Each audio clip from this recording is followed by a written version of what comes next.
বাংলাদেশের প্রায় 75.4% যুবক মনে করে তার যে পরিমাণ সক্ষমতা এবং যোগ্যতা রয়েছে সেই যোগ্যতার উপযোগী কর্মসংস্থান এবং উদ্যুক্ত হওয়ার সুযোগ বাংলাদেশে নাই।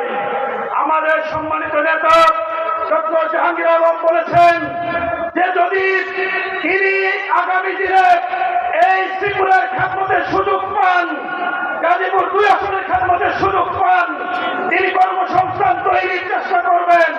গাজীপুর 3 আসনের খেদমতের সুযোগ পান, তাহলে তিনি কর্মসংস্থান সৃষ্টির চেষ্টা করবেন। আমি বলবো যুবকদের মৌলিক সমস্যার মধ্যে অন্যতম হল আমাদের যুবকরা মাদকের ছোবলে আক্রমণের শিকার হয়ে ধ্বংস হয়ে যাচ্ছে।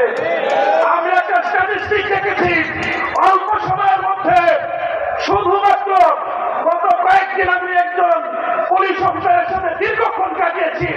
তিনি বললেন খুন, রাহাজানি, সন্ত্রাস, চাঁদাবাজি, দুর্নীতি, সামাজিক অন্যায়ের প্রায় 67% অপরাধ সংঘটিত হয় মাদকাসক্ত যুবকের দ্বারা।